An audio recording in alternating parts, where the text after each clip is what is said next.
Coucou chers tous. Alors il est l'heure de venir vous faire la petite synthèse astro à l'occasion de la nouvelle lune qui aura lieu dans la nuit de mardi à mercredi.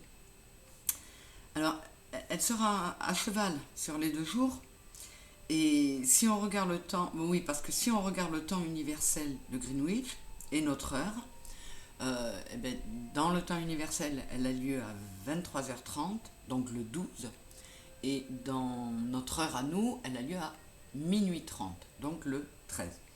Bon, dans ma synthèse, la seule chose, c'est que ça nous amène à avoir 2 arcanes majeures du tarot. Alors, je vous plante le décor.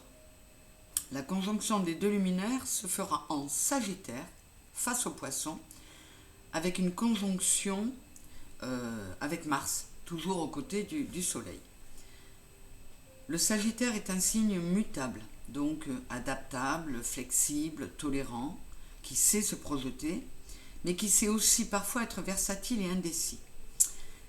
C'est également le dernier signe de feu, avec le Soleil et Mars qui se trouvent dans ce signe-là, qui sont planètes de feu également. Donc vous voyez, ça peut être assez chaud. Ajoutons la lune à tout cela et nous avons un beau cocktail de tonicité, de ressenti heureux et de belle énergie. Le Sagittaire veut avancer et aller toujours plus loin pour apprendre et comprendre.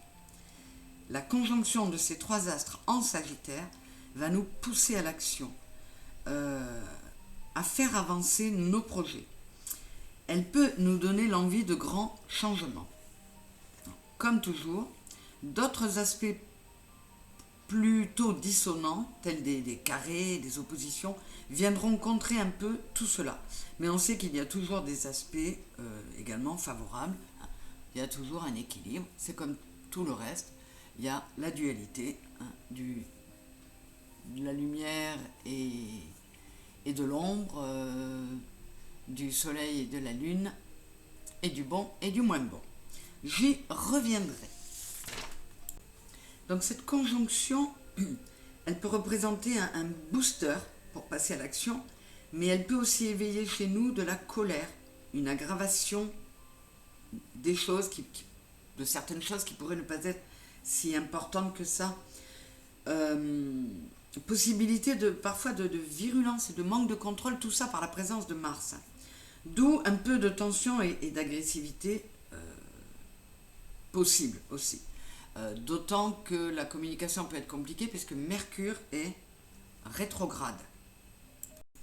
Nous sommes également avec la possibilité d'entamer un nouveau chapitre, empreint d'une énergie dynamique et d'expansion,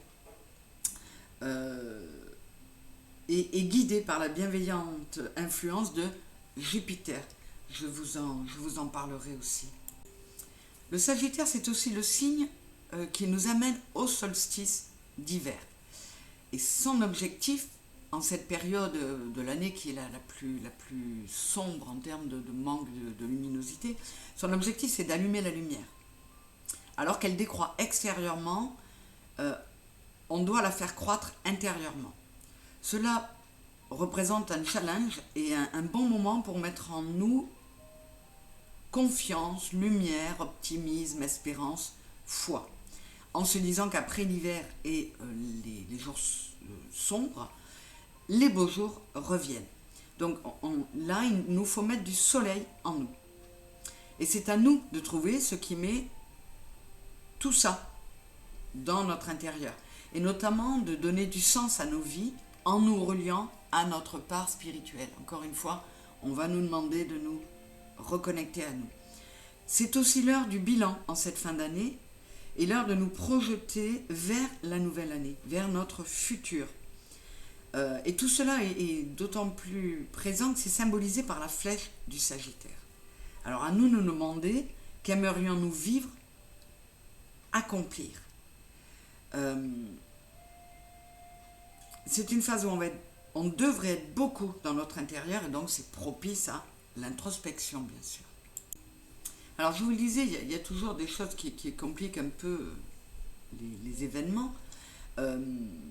Nous avons cette conjonction de ces trois astres forme un carré avec Neptune.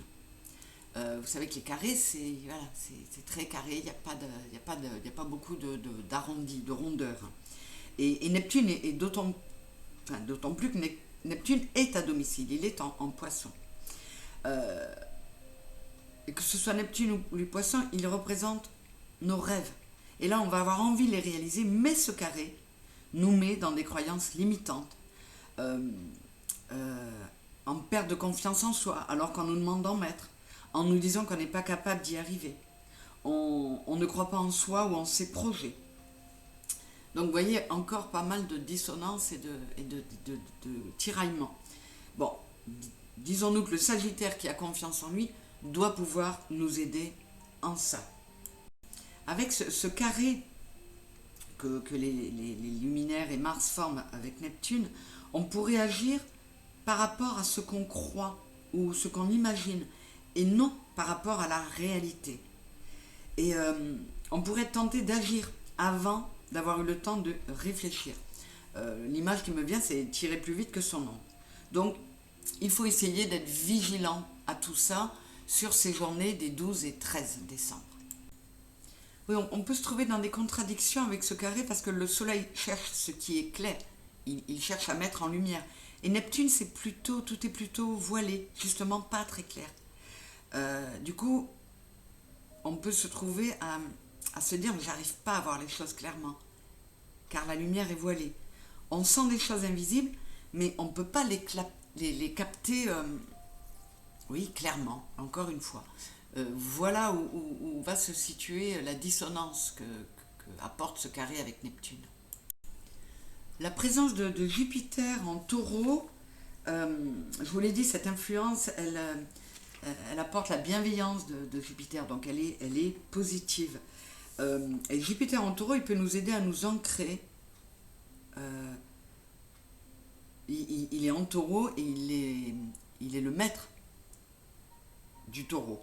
Donc il va pouvoir nous aider à nous ancrer, à nous pousser à rechercher l'expansion dans la matière, dans notre corps, à chercher le confort, à regarder notre situation matérielle, la sécurité, la stabilité, le plaisir et une forme de gourmandise même.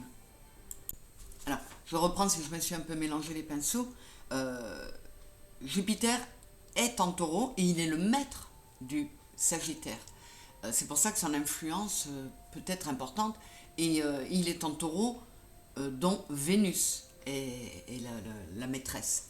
Donc voilà, il y a plein d'éléments qui s'équilibrent. Quand on a une petite dissonance, il y a quand même de l'équilibre qui arrive. À noter également la présence d'Uranus en Taureau aux côtés de Jupiter, qui forme un quinconce. Alors c'est pareil, là je vous l'ai dit, c'est pas ma spécialité. Je ne suis pas astrologue. Renseignez-vous pour savoir ce que représente le quinconce. Il va ajouter ce désir d'aventure, Uranus, ce désir d'aventure émotionnelle. Mais en Taureau, qui est un signe tranquille. Un Uranus en Taureau, ça va amener une dualité et du doute en nous. Donc encore une fois, il faudra attendre 2-3 jours. Il ne faudra pas prendre de grandes décisions sur ces 12-13 décembre. À noter aussi la présence de Saturne qui forme un quintile. Alors ça aussi c'est un terme il paraît qu'on en rencontre peu des quintiles en astrologie. Vous irez voir à quoi ça correspond. Je pense que la carte du ciel est coupée en 5 parties. Enfin, vous regarderez ça. Donc Saturne en Poisson, il vient dire qu'il y a des potentiels, des capacités créatives qui ne sont pas exprimées et on nous invite à les exploiter. Parlons aussi de Vénus. Vénus qui est en Scorpion, donc là elle est passionnée, elle bouillonne, elle a besoin d'affection, de rapprochement, et c'est vrai que c'est c'est là qu'on peut ressentir et qui est bien imagé l'expression avoir quelqu'un dans la peau. Et encore une fois, vu qu'on est en Scorpion et vu les configurations, c'est peut-être le moment pour arriver à faire une forme de nettoyage par rapport à ça. Se libérer comment dire, d'énergie qui nous tiennent beaucoup trop. Et voyez, Vénus, elle se sent en exil dans ce signe. Elle a du mal à libérer sa véritable énergie. Mais du coup, cela peut amener des nettoyages affectifs. On se confronte à des mémoires ou attachements anciens et parfois traumatiques. Et là, elle peut nous aider à lâcher donc des dépendances affectives et cette notion d'avoir quelqu'un dans la peau. Et enfin, nous avons un trigone à Bélier, à Chiron, pardon, qui se trouve en Bélier. Le Bélier qui se trouve être le maître, enfin le signe dont Mars est le maître. Et du coup, ça va donner une énergie. Chiron va nous pousser à chercher à comprendre ce qui nous blesse émotionnellement, d'où une possibilité de certaines compréhensions qui pourrait permettre d'apaiser ces blessures, tout du moins momentanément. Donc vous voyez, il y a quand même beaucoup de possibilités. Encore une fois, on est dans des énergies où il faut à la fois aller de l'avant, s'introspecter, nettoyer et tenter de guérir nos blessures. Pour en terminer, les deux arcanes majeures, si on fait les réductions des 12 2023 et 13-12 2023, on obtient donc l'arcane sans nom qui est encore la mort, hein, qui est l'arcane du Scorpion. Donc on est encore dans un travail